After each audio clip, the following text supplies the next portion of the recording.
Okay, well, welcome everybody. This is our third educational green dialogue. And this is where we pick a topic of interest to one or more of you and give a little bit more of a formal presentation before we begin the dialogue. But everyone will get a chance to ask questions later or just contribute. Again, if you wouldn't mind muting yourself, we are recording this and we will offer it for replay later. This morning, we have 4 members of our energy team that are joining us, and we're each going to give a short presentation about a topic of energy interest. And if you have a future topic that you'd like to suggest, please do so. Without further ado, I'm going to kick it off with a little bit of a background on energy efficiency.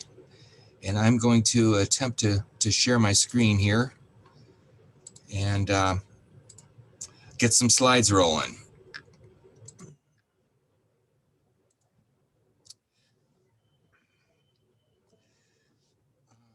I actually got interested in energy efficiency and renewables back in when I was in college at MSU. And I had an internship at what is this center building here with a funny looking greenhouse on the front. It was called Urban Options at the time. And it was one of the first energy demonstration houses in Michigan. So I kind of had fun learning along with the staff there. Eventually, I ended up working at Urban Options for about 15 years.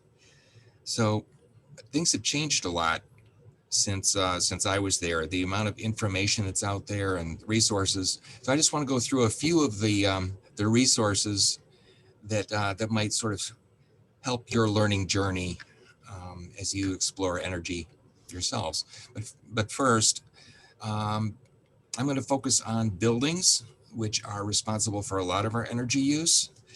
In fact, 65% of our electricity consumption, over a third of our primary energy use.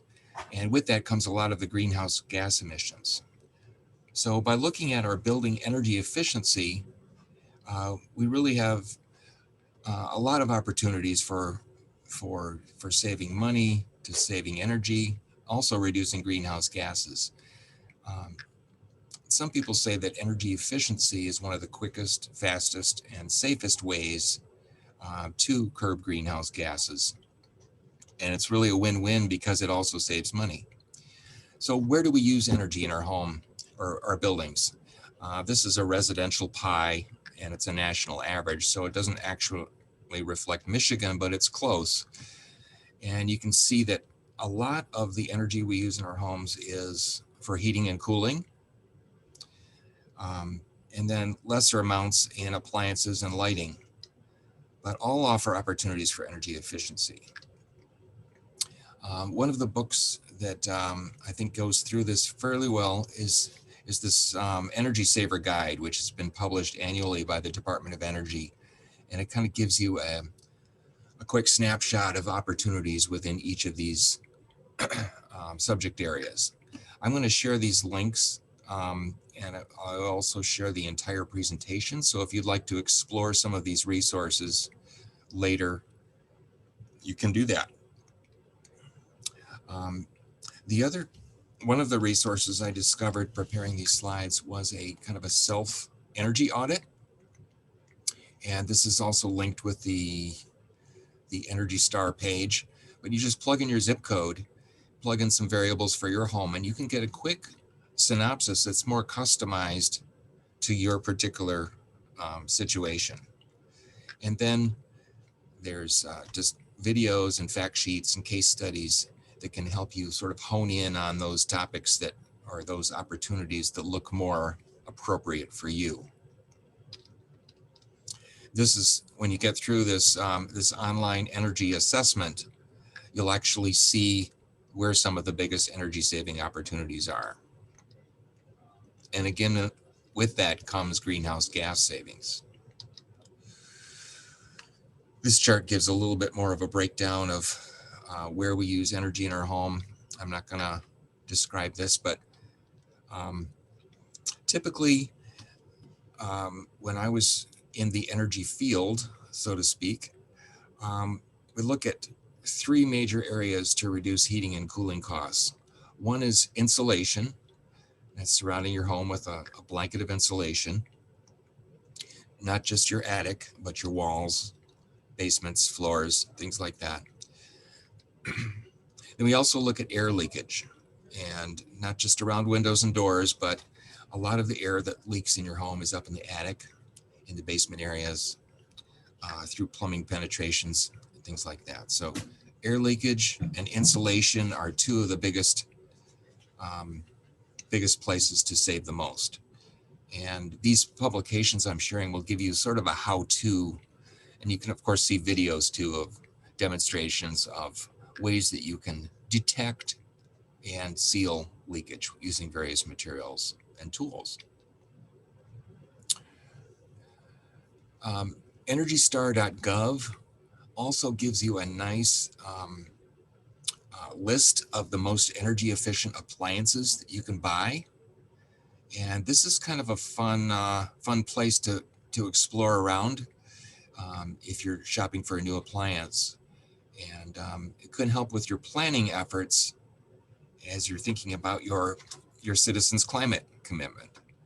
And we'll talk more about that citizens' climate commitment later, but purchasing an energy efficient appliance can make a big difference over the life of that appliance and actually pay for the appliance just in the energy savings.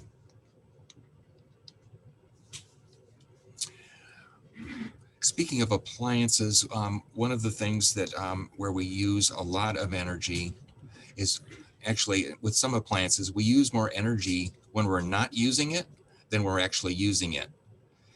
And they call this phantom power or vampire power loads, and looking at ways that you can reduce with smart power strips, actually turning off your monitors and your computer when you're not using them, things like that can help save energy as well. And this is a kind of a low cost, no cost thing you can do.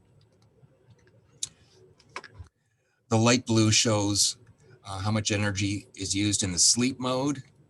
And then the darker blue is when you're actually using the appliance. And you can see that a lot of these appliances may actually use more electricity when they're not providing any useful purpose.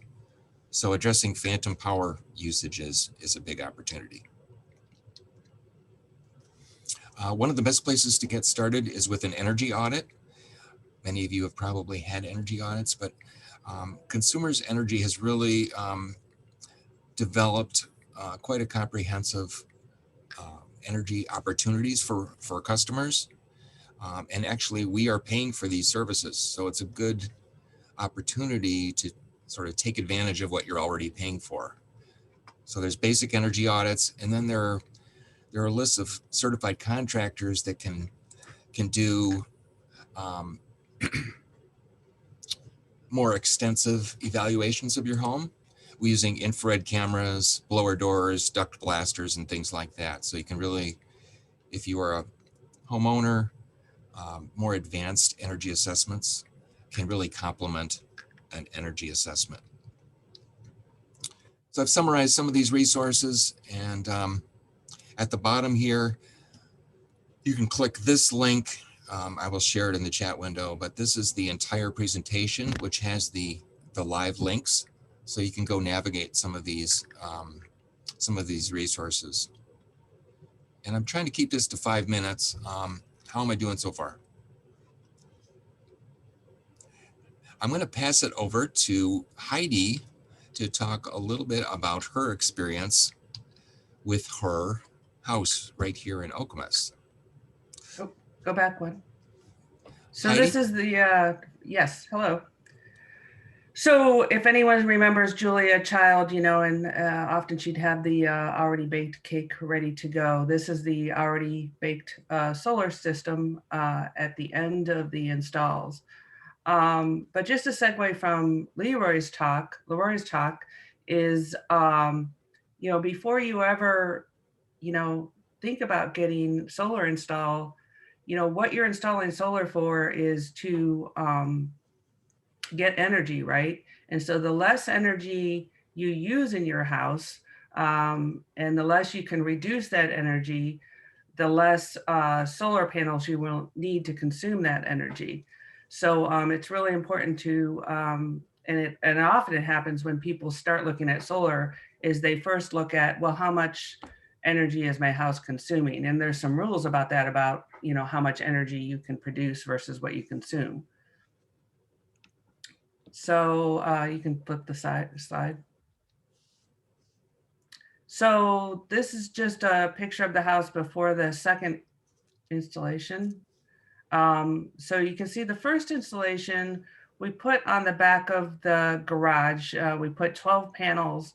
And, you know, another important thing to do if you're looking at solar as a way to help your carbon footprint, be modern, etc., is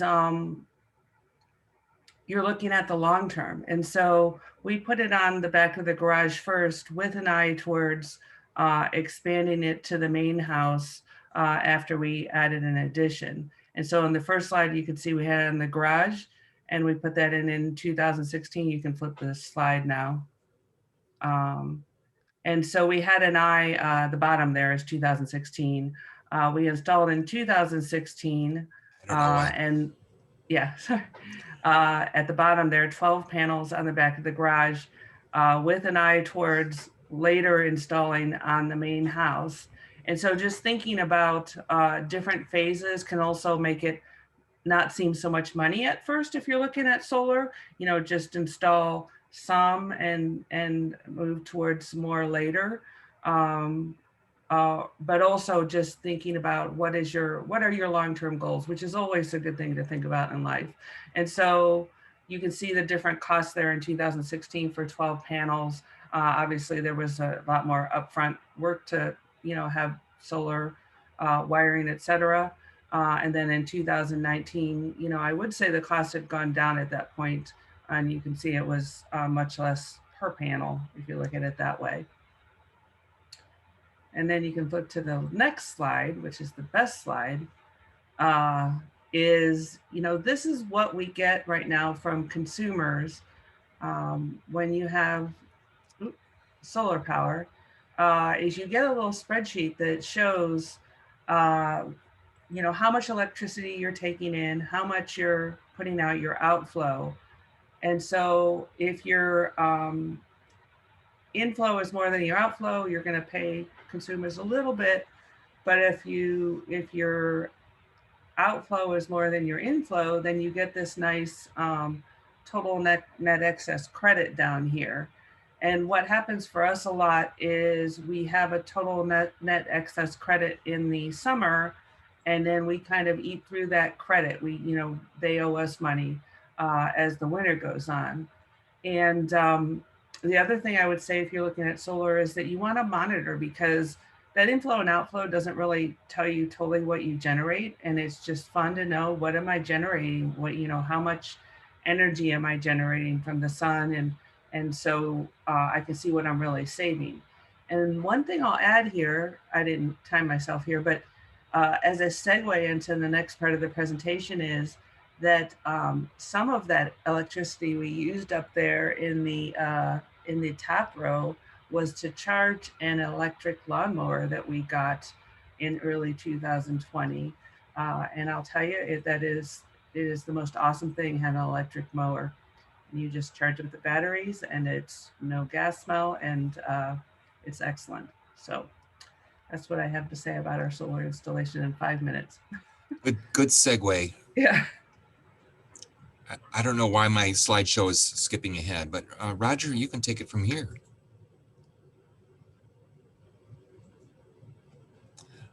We may have thanks, Ivy. That was a perfect segue. I just couldn't be better. I've got some information here about electric yard tools, because I've become really excited about electric yard tools. They are so much better than their corresponding gas counterparts now. It's been a real revolution here just in the last even 5 to 10 years with the power and versatility and the quality. It's they're, I guess I would describe it as fun, but only for those of us that enjoy things like this. So next slide.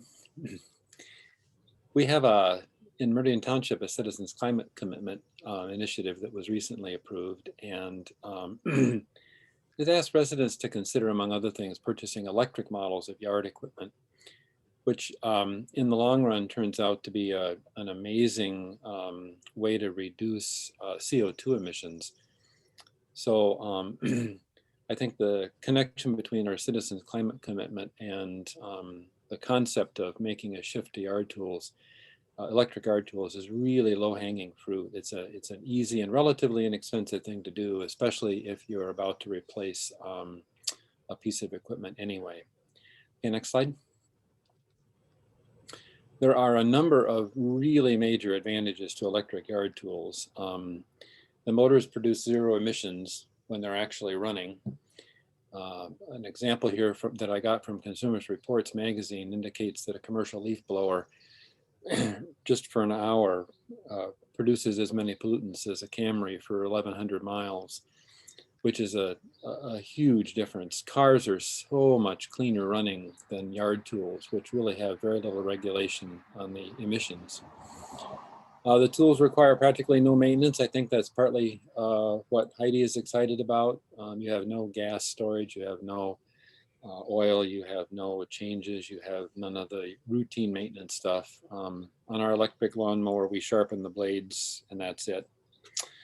The tools are very reliable and simple, just an electric motor running a blade or running a chain or running a string trimmer. There's really very little to go wrong compared to a gas tool.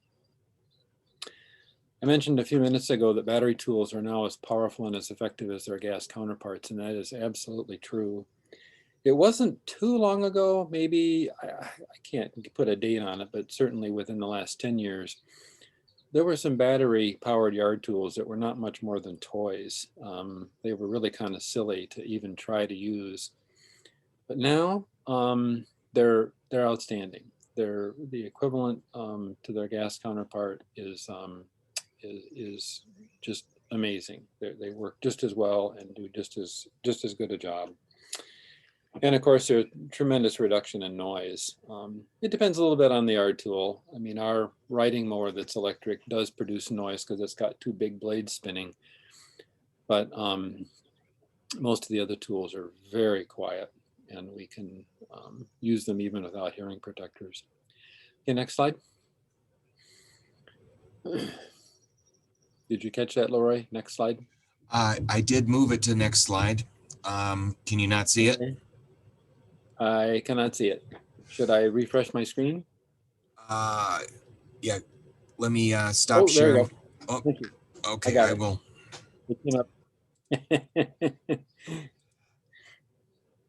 Okay. Is that, can you see it now? Maybe, but it hasn't come up yet. Okay. Okay, well, if you're all, there we go, I got it. Okay. This one helps point out the fact that all the major manufacturers are producing these now. When you purchase your first yard tool, you're pretty much committed to that manufacturer because the batteries are interchangeable amongst the various tools.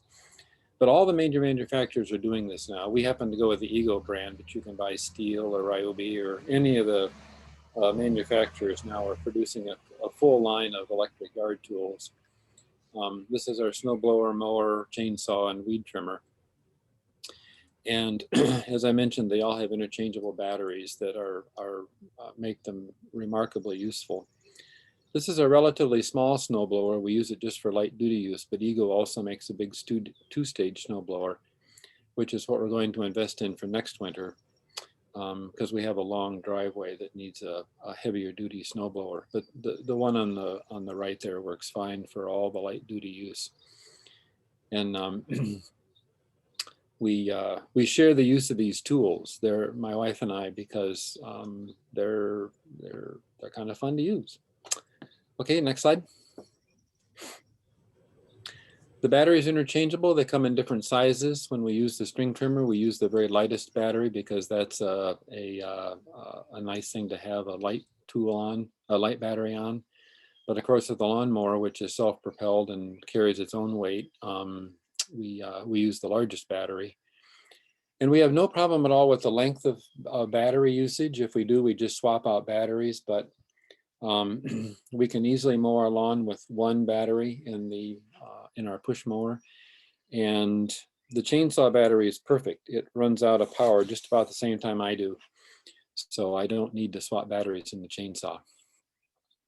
Okay, next slide.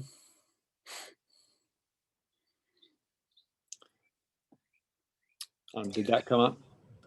I'm trying to get there. Let me try this one more time here. Sure. I'm not sure why things are freezing up.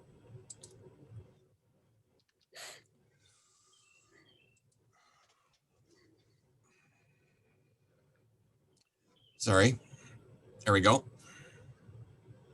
Perfect. This is our riding mower. It is not an Ego. Ego does now make one. And if I were to purchase a riding mower now, I would purchase the Ego brand and continue the battery interchangeability.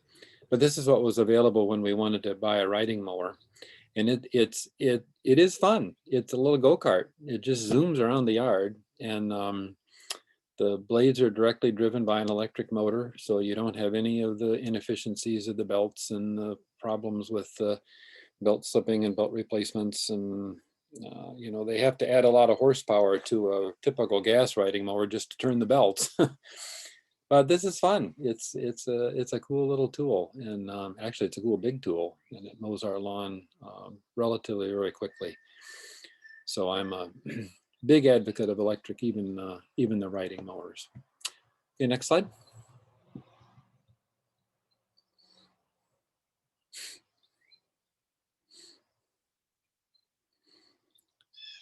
Looks like this presentation is causing some problems with the transitions. Yeah, I'm not sure what's going on here, but Okay.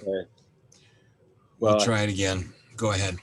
That's okay. I just actually have two more slides. One was to show the controls of the Ryobi mower, which is very simple to operate. It's just got a switch and a blade control, and actually it even has cruise control. So it's a pretty fancy little dude. But it's a very simple operation. There's no transmission. There's no difficulties in operating it. And it's got a little battery monitor on there to tell you how you're doing, but we've certainly never run out of battery in this with our relatively small lawn.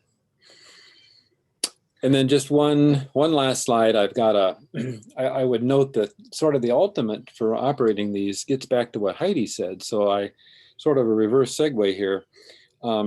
If you charge your lawn tools with solar, they really reduce the carbon emissions. And I just wanted to note that there are kits available like this that include everything that you need to install on your garage that will operate the battery chargers for these units. This is just one example that's got the solar panel, the charge controller, the storage battery, and the inverter. And you can put this up on your garage and charge your yard tools by the sun. Or you can do what Heidi did and put in a full house system and run your whole house off of electricity, solar electricity. So that's all I have. And we'll move it over here to John to finish things up. Thank you, Roger. Yeah, I closed my video because I'm having some connection problems, so hopefully everything will go okay. I just have a few slides to kind of give us a little context. There's been a lot of progress with respect to governments and businesses committing neutrality and 100% renewable energy for their own facilities. So as you can see, we have General Motors, Ford Motor, Consumers Energy, DTE, State of, they've all committed to becoming carbon neutral by either 2040 or 2050. With that, you have a number of local governments and businesses committing to 100% renewable for their own facilities. State facilities have a commitment 2025, and Meridian Township facilities are going to be powered by renewable by 2035. Actually, we're making pretty good progress on that, so we may be able to 100% before the 2035. Next slide, Leroy.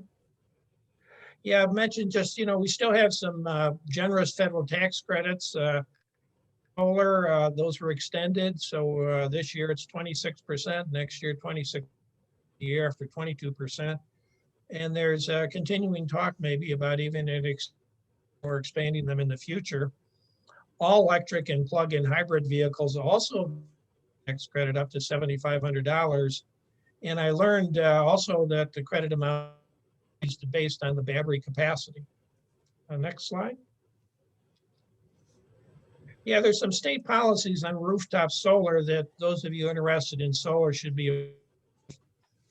There's a policy that probably everybody here has heard of before, which is metering. It basically allows you to take your excess electricity, put it on the grid in exchange for utility bill credits.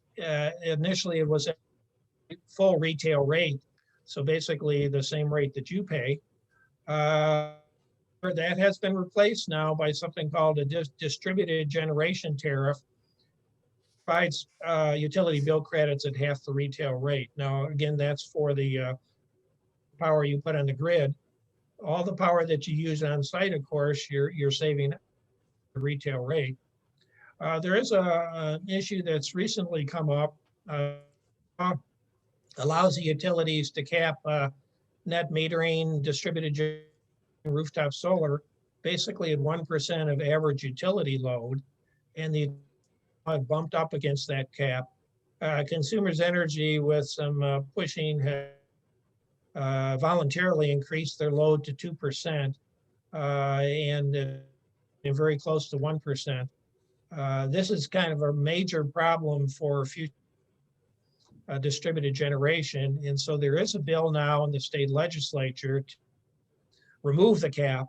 And there's a lot of fighting going on right now to the cap removed.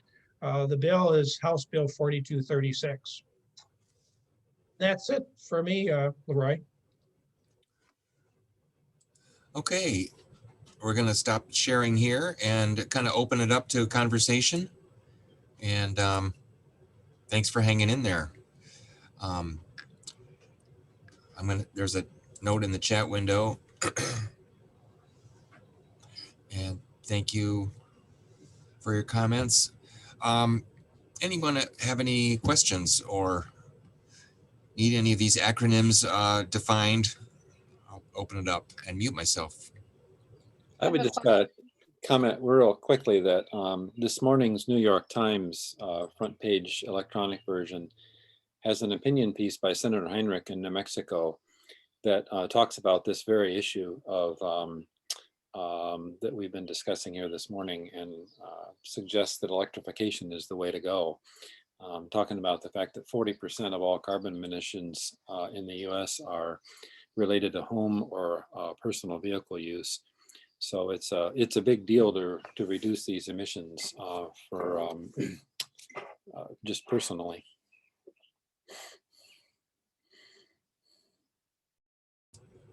Sarah, did you have something?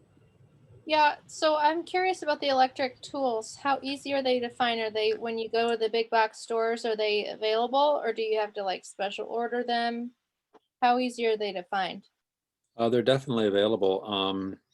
Any of the major manufacturers has them on the shelf ready to go. So if you go to a steel dealer, you can buy any of their steel products, the chainsaws and so on. And the Home Depot, we've actually purchased all of our things from the Home Depot just off the shelf. So no problem. I'm curious, where are these items manufactured?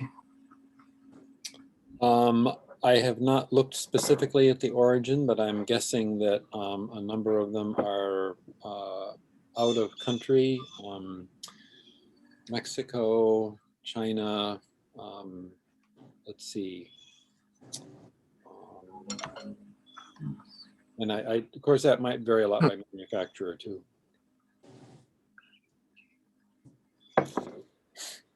I have a question for whoever did the overall electric switch to renewables and stuff. When it says that like the township is going to be renewable, Well, it says something like GM is going to go to, you know, the new type of electricity. Is that like in the plants or is that their product at the end of the line? Yeah, most of the commitments that are being made by government, major industry, when they talk about 100% renewable energy, that doesn't necessarily mean it's on site. They may have you know, there's something called renewable energy credits that you can buy, which is basically buying, you know, somebody's renewable energy from somewhere else besides your own facility. And then, of course, there's a you can do on the carbon neutrality side, which is basically not necessarily producing carbon directly. It could be, you might be paying for planting. So, you know, a lot of these carbon neutrality and energy goals, there's certainly a big on-site commitment, but very seldom is it all on site because for a number of reasons. Part of it's just practical considerations. And so, yeah, when people, whether motors or whether it's state of Michigan, you know, you have to look into the details to get a better idea of exactly what they're talking about. And of course, the industry is moving to electric vehicles.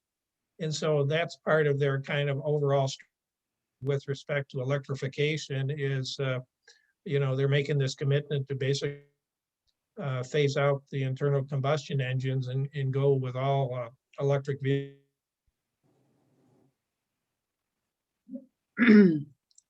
There was a statement made at a recent conference that in 14 years, sort of everybody's agreed that there won't be any more internal combustion engines made. Does that sound right, John? I thought it said the auto manufacturers as well as the state, federal government are all quoting that. Sounds right? Yeah, it's the major auto manufacturers, the year that sticks is 2035. Now, of course, you know, if that means at that point in making our electric vehicles, there's still going to be a while we still have cars, of course, using you know, gasoline and diesel. But I'm really kind of been surprised at how quickly the industry phase out the internal combustion engines. It's coming. Well, I mean, it's going to be a real hard decision soon about, you know, resale value, obviously, if you're backing up against that, I would think, unless, you know, maybe I don't understand the whole picture, but anyway, I think we'll all be thinking about it soon. Resale value, how are, you know, all four of the gas engines in the future, where are they going to gas up? Yeah.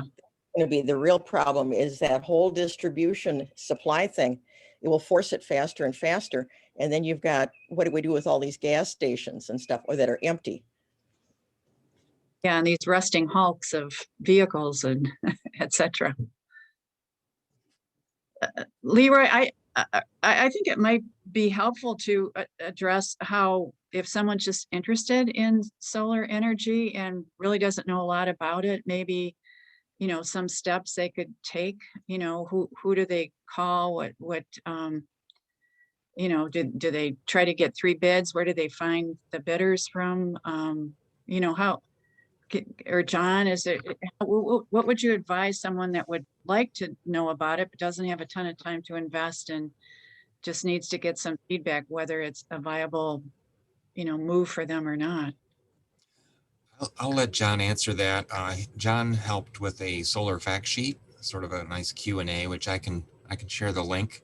Hopefully it's the most recent one, but John, I'll let you go ahead since you wrote the fact sheet. Well, you know, there's a lot of information available, you know, on the internet, obviously. I'd recommend anybody kind of do some Google searching or, you know, for all these before you kind of jump into it, just to be an educated consumer. With respect to the citizen climate commitment, we have on the township's webpage a lot of basic information and links to all the kind of alternatives we talked about there. But once you've kind of done some research, one resource that's really good is Michigan Saves. Michigan is a way to finance without going, I guess, an unsecured loan for anything related to energy efficiency and renewable. The nice thing too is that they have a great database of contractors. So, and mysaves.org, michigansaves.org, and kind of they have like 20, 30 different categories for heating and cooling and solar and you name it. So you can kind of use that to kind of identify contractors, because in your research, I think it's an issue of getting 3 bids for whatever project, or at least shopping around for appliances for different stores and kind of see what they're offering and what the best prices are. But so there's a lot of information out there to give people backgrounds. And then there are these directories. GLREA has a business directory which has like over 20 solar installers for you. So there are some ways to kind of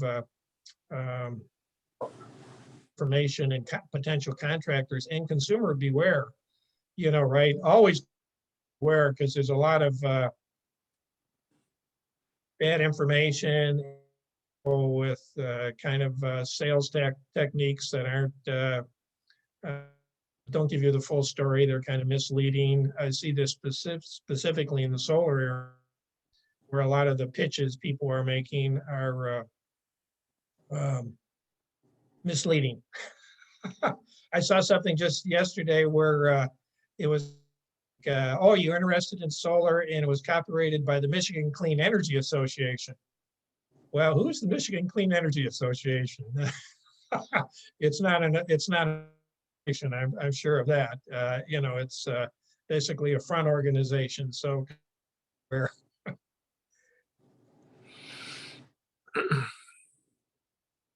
one of the things, Meridian is blessed with a energy team that's been around for over a decade.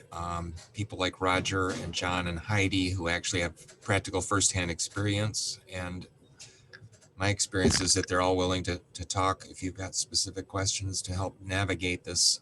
So it's just a small snippet of the advice that they share on a weekly basis. Thank you guys for being a part of this. What other questions might people have, or we can also stray from the dialogue. Yeah, I had a question on the tools, in particular on the chainsaw. I was wondering about the weight of the battery and how that compares to a gas operated chainsaw. And then also, how does the cost compare for the lawn tools? The chainsaw, I've used a gas chainsaw for years, and converting to the electric chainsaw was wonderful because it is lighter. One thing I would note is that the gas chainsaws come in a much wider variety of power and sizes. It's possible to get a really big gas chainsaw that is operable only by well, not me, but I would, size for size, if you get an 18-inch gas chainsaw and an 18-inch battery powered saw, the battery powered saw is probably a little lighter, but the battery is heavy. One of the things I like about the Ego equipment that I have is that all the batteries are interchangeable. So if I don't feel like it, I can use the super light battery on the chainsaw. It only lasts maybe 20 minutes, but it's nice to have a light one. But if I put a big battery on there, I can run it for twice that easily, which is, as long as I last, as I mentioned. Overall, cost-wise, the battery-powered tools are approximately the same as their electric counterparts, as their gas counterparts, with the exception of the riding mower. The riding mower is significantly more expensive. That takes a lot of battery power, and the batteries are expensive. So I think the electric riding mower is probably about 25%, maybe 30% more expensive than the gas version. You relatively quickly make that up if you figure a certain cost per year in maintenance and reductions in gas use, but the initial cost for the riding mower is definitely higher. Okay, thank you. A couple other questions, but related to energy before we stop recording. I was gonna press a little further on that same issue in terms of the batteries themselves. Obviously, we talk a lot about the kinds of rare earth minerals and other things that go into electronics and where they come from and where they eventually end up. Do we know if the sort of proliferation of the battery powered devices is kind of addressing that issue in a robust way? I don't. That's a secondary, or actually, I suppose, fairly a primary concern that I'm currently ignorant of. I know that studies have been done in electric cars, battery-powered cars, and the overall life cycle of an electric car reduces emissions and has some other advantages compared to their petroleum-based counterparts, but I don't know anything yet right now about the battery-powered yard tools. My only superficial comment is that we have had no problems at all with reliability for either the batteries or the tools themselves. And that's been really good. We've had some of these for several years now, and it's nice to continue to use those same batteries. In the same Consumers Reports article that I read in prep for this, they cited that 9% of all string trimmers made in the last 5 years have been discarded. Gas string trimmers have been discarded due to problems. So that's huge. I mean, if you're dumping that many yard tools out because there's a problem with the gas versions, I just don't see that in the electric versions. Yeah, something that I've come to see as an outsider to Michigan is this practice of keeping the fuel fresh in your lawnmower and your snowblower. So at the end of the snow blowing season, you set the snowblower in your driveway and run it until it runs out of gas, which is a huge benefit to the electric version. To not have to do that at the end of every season. I haven't seen any calculations of what that expenditure is, but it's just the most wasteful thing I can imagine. Yeah, I agree. And also the associated spillage. Again, Consumers Reports cited information that if you tallied up all the gas spilled fueling yard tools, it would be the equivalent of a major oil spill. So it's a big deal in that regard too. There's a lot of waste involved in the gas yard tools. But it's a very interesting point to consider the options associated with recycling the batteries when they need to be replaced. And I'm thinking there might be an upcoming and significant industry related to battery recycling for actually all the lithium-ion batteries we're using nowadays. Yeah, there's certainly no shortage of outlets for recycling rechargeable batteries, but there's really not that much for disposable batteries, single-use batteries. Yeah. I shared an fact sheet in the chat window on that. And, it needs to be updated, but it's pretty close to accurate. I want to thank our energy team. If you'd like to join us on our energy team, we meet every month and talk about things like the Citizens Climate Commitment and similar issues, and then report that at the Environmental Commission meetings. I'm going to stop the recording unless someone else has an energy related comment they would like to make.